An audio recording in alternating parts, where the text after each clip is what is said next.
Yo, what is up? It's Rodney with Mob City Moto. I'm going over my Ruby R4 light setup on the Honda CRF 450RL.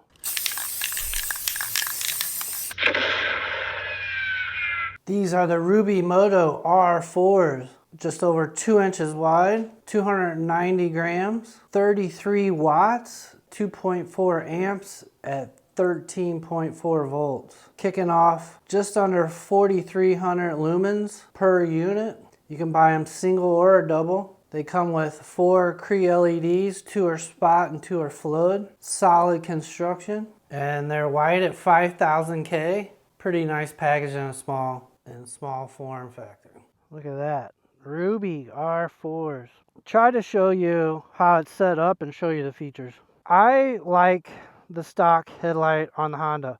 It's an LED, it's bright, it's DOT. When I turn in the high beam, it works fairly well. It's fairly bright, and I'll show you that stuff, but I like the LED headlight. I like it, so I wanted to add to it. I don't know what they're saying. I think it's about 1,500, 2,000 lumens out of this. But these are like 4,300 lumens, so I got over 8,000 lumens here. I got over 10,000 lumens on this setup. And I'm going to show you how they perform, what it looks like riding. I'll go through all that stuff. But I like on the KTMs, the headlight is crap. It's not even worth keeping, really. So a lot of people replace them. But with the Honda, the LED, and it comes with LED turn signals and stuff, but it's nice. I wanted to keep it. I didn't want to take this away. So I just wanted to add to it.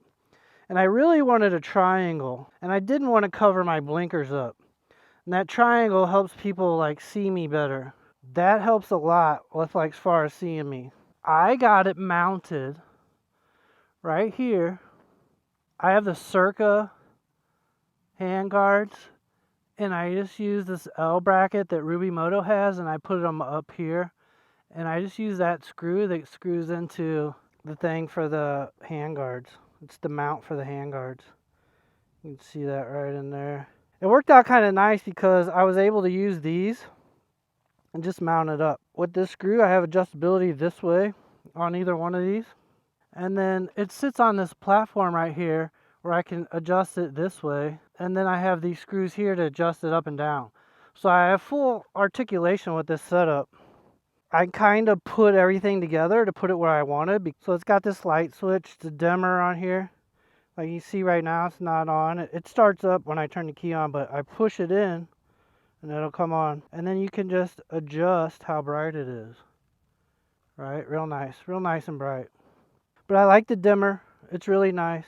It allows me to control the brightness instead of just setting it. Because one thing that I found is like a lot of times these lights they're too dim, like in a regular setting, and I want to turn it up a little bit so people can see me when I'm riding, even during the day and stuff. And then I can just turn it up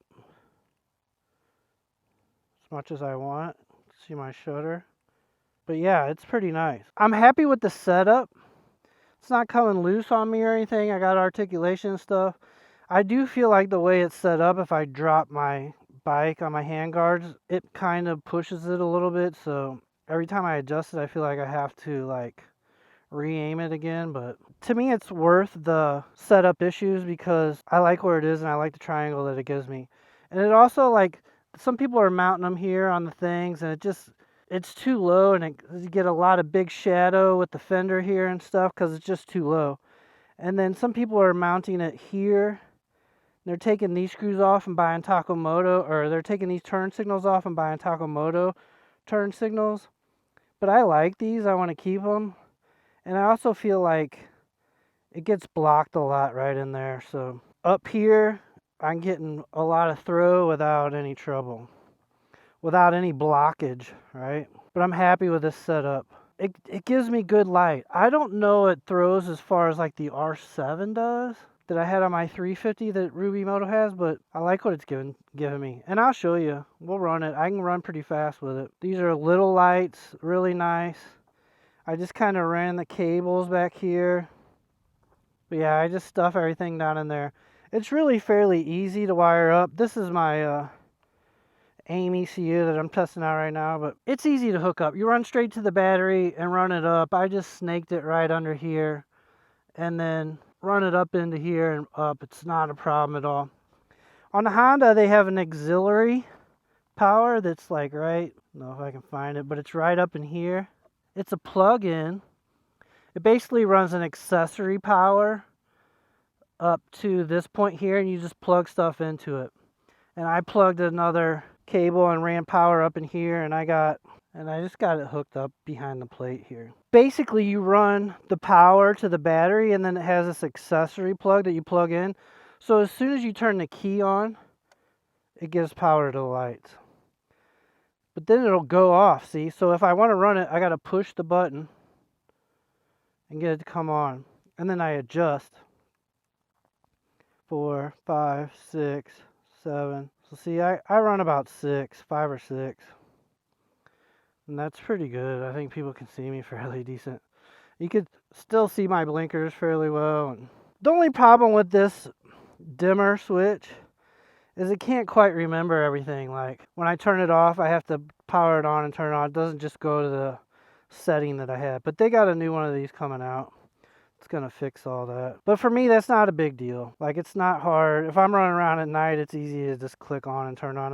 I'm not forgetting to turn it on. But another feature of the dimmer switch that I really like is, like, if I just hit high beam, it takes my lights to full high beam, which I really like, right? So I can turn it on, set it where I want, go running, and then when I want full power, just high beam. Kapow. Right? I think I got these adjusted pretty well, but we'll see. I like them. I like them a lot. It's pretty easy to hook up and install. Plugging that black lead in to the high beam was pretty easy, tapping in. They send you the things to tap in. Basically, the blue wire. There was no blue wire after the plug, so I just tapped into the wire after the plug that was straight in line with the blue. The blue wire is the high beam switch, and I say we go for a ride. Show you around. So I turn it on, power's up, then they go off. You can see, right? So I got to hit the switch, push it in. They come on, they're on low. 1, 2. Comes up a little more. 3, 4, 5, 6. And I've been running around like that, so. Basically, in traffic, that's how I run around. If I want full power, I'm just hitting the high beam.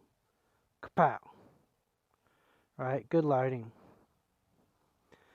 I should probably spread it a little bit. I always keep adjusting on it, but I changed my fuel pump because my bike wouldn't start, and it's been doing good for me.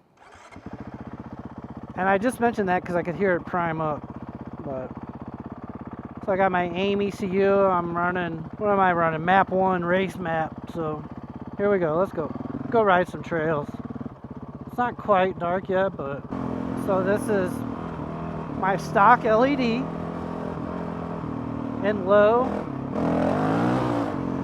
The Ruby R4's that are set up for 6 turns to the right. I don't know how many there are. I think it takes there's over 10 or 12 to go full power. But yeah, if I want full power, I just hit the high beam.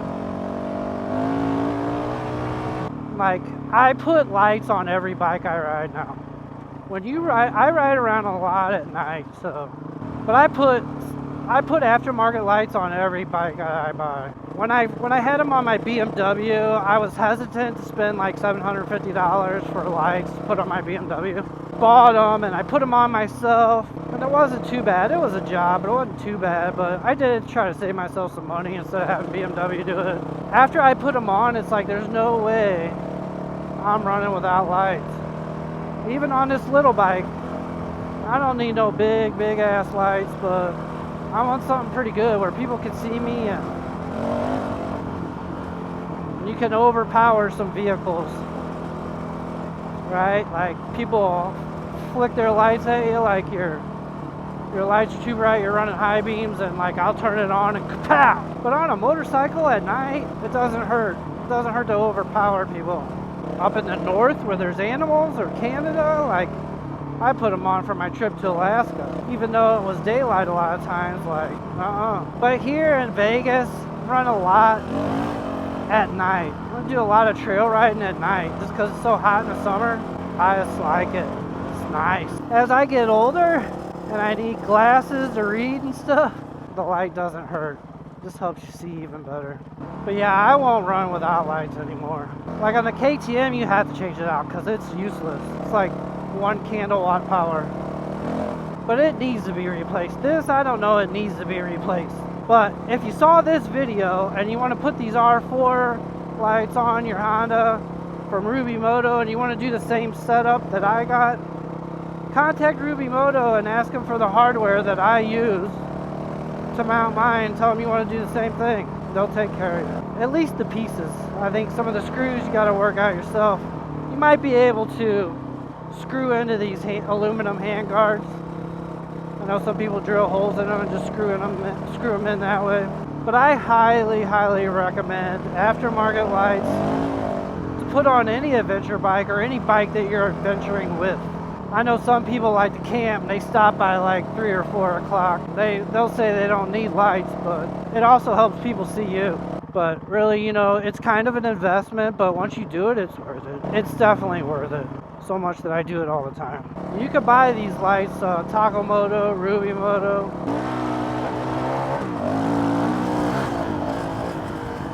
Yeah, but I can see pretty good. But yeah, it lights trail up nice. I can see pretty far. And I'm sure I can pick up the light further than the camera can. So what's showing in the camera is probably not as far as I can see. And if you don't ride very fast, you probably don't need as good lights. Alright? The faster you ride, the further you need to see ahead.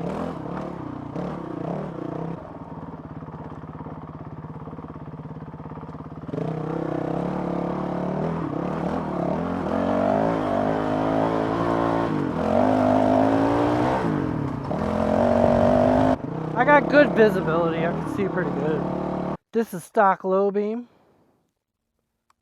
stock high beam, low beam, high beam, and then rubies. It's a big deal. It's a big deal and I can see good, right? But without them, I could put around and make it to camp like this. Why not ride fast and in style? They also come with these yellow deals to basically, if I was riding with somebody, I'd show you. But if somebody's in front of me throwing up dust, the yellow cuts through the dust, where the white will like reflect off of it and it makes it harder to see. But the yellow will cut through the dust. A lot of those Baja racers, that's what they run. So yeah, this is low. It's the stock LED low. And I could see 10 to 15 feet in front of me. Right, depending on the train. If I give it throttle, I can see further, but if I'm braking, it's like 10 feet. And you can see a definitive line right there, right? That's for the DOT. DOT required there to keep a definitive line that doesn't go too high. Let's go a high beam. Now I can see further. I can see pretty good, really. On flat, level ground, I can see pretty good. Yeah, but see, I put the brake on, watch it go down. Alright. So, not the greatest, right? So now, big girl. Kapow! See, and I can put the brakes on, I can still see everything the same. It's nice. Nice. We'll light it up a little bit, see what it looks like. This should give me a pretty good indication how far I can see. Alright, let's open it up so.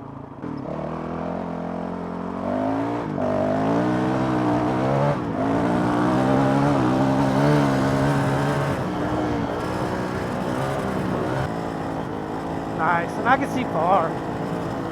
Pretty damn far.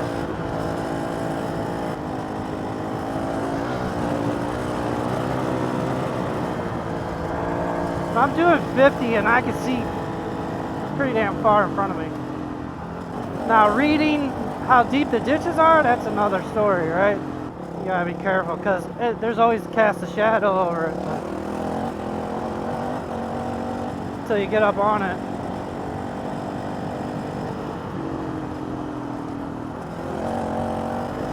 Pretty nice.